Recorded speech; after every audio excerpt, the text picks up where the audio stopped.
हमारे देश में जेंडर डिस्क्रिमिनेशन बड़े पैमाने पर होता है। आए दिन ये देखा जाता है कि यह फरमान आते रहते हैं कि लड़कियों को जीन्स नहीं पहननी चाहिए, स्कर्ट नहीं पहननी चाहिए, लड़कियों को रात को घर से बाहर नहीं निकलना चाहिए। ये फरमान न केवल इलिटरेट लोगों के तरफ से आते हैं बल्कि पढ़े लिखे समझदार ऊंचे पदों पर बैठे हुए अधिकारियों, मंत्रियों और मुख्यमंत्रियों की तरफ से भी आते हैं। जहाज में जब बैठा तो मेरे पड़ोस में बगल में एक बहन जी बैठी थी और बहन जी बैठी थी तो बातचीत हुई, स्वाभाविक की बगल में बैठी है। लेकिन मैं जब उनकी तरफ देखा तो नीचे गमबूट थे, जब और ऊपर देखा तो घुटने फटे थे, हाथ देखे तो कई कड़े थे। लेकिन जब ये घुटने देखे, बच्चे दो साथ में उनके थे। मैं कहा बहन जी कहाँ जाना है? दिल्ली जाना है। हस्बैंड कहाँ है? जीएनयू में प्रोफेसर है। तुम क्या करती हो? मैं एनजीओ चलाती हूँ। एनजीओ चलाती है, घुटने फटे दिखते हैं, समाज के बीच में जाती हो, बच्चे साथ में हैं, क्या संस्कार दोगे? कई बार कोर्ट्स भी इस तरह के कमेंट कर दिया करते हैं या बेल देते समय ऐसी कंडीशन लगा देते हैं जो कि गलत है और जेंडर डिस्क्रिमिनेशन को बढ़ावा देती है। मध्य प्रदेश हाई कोर्ट ने 2020 में सेक्सुअल हरासमेंट के एक केस में एंटीसिपेटरी बेल देते समय ऐसी कंडीशन लगा दी जो कि जेंडर डिस्क्रिमिनेशन को ही बढ़ावा देती है। हाई कोर्ट ने कहा कि अक्यूज्ड अपनी वाइफ के साथ कंप्लेनेंट के घर राखी और मिठाई का डब्बा लेकर के जाएगा और कंप्लेनेंट से राखी बंधवाएगा। वह कंप्लेनेंट को 11,000 रुपये देगा जैसे कि राखी के त्यौहार पर देते हैं। इसके अलावा वह 5,000 रुपये कंप्लेनेंट के बेटे को मिठाई और कपड़े खरीदने के लिए भी देगा।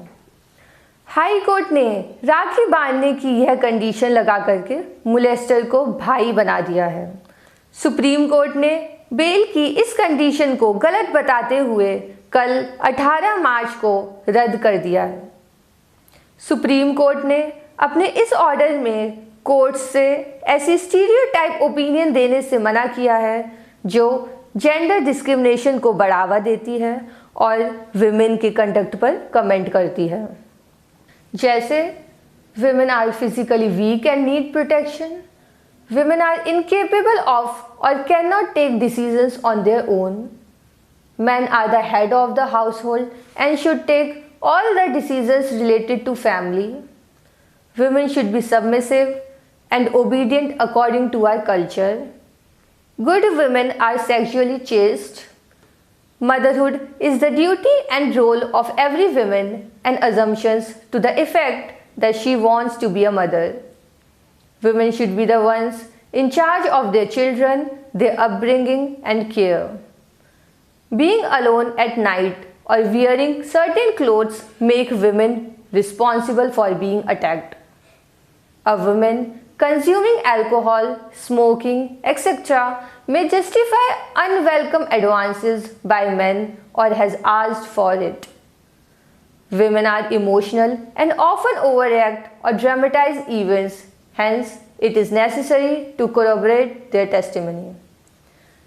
Testimonial evidence provided by women who are sexually active may be suspected when assessing consent in sexual offense cases. And lack of evidence of physical harm in sexual offense case leads to an inference of consent by the women.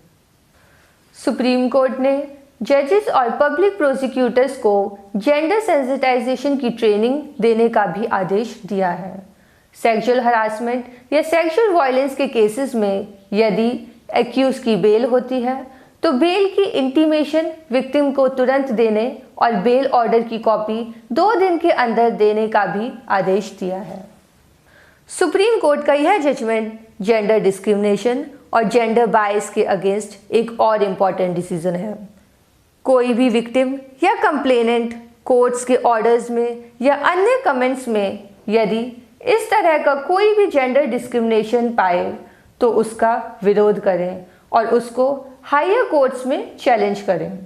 Freedom from gender discrimination is the fundamental right of every woman. Thank you.